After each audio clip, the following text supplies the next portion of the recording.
আজকে দেখাবো পেঁয়াজের খোসায় কি কি কার্যকারিতা আছে এবং কিভাবে দেব, এটা নিয়ে আজকে মূলোচ্চ বিষয়। আর এই মূল বিষয়ে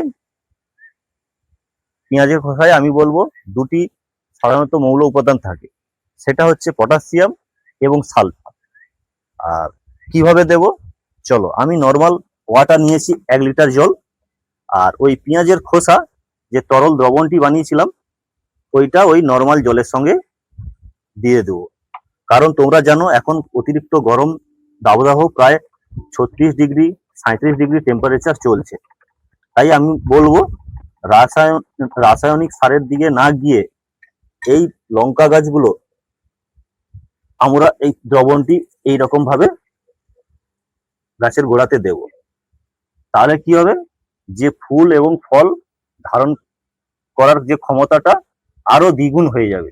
এই ছিল আজকের আমার ভিডিও। যদি ভিডিওটা ভালো লেগে থাকে তাহলে বন্ধুদের মাঝে শেয়ার করে দাও। আজকের পর্যন্ত এইটুকুই। সবাই সুস্থ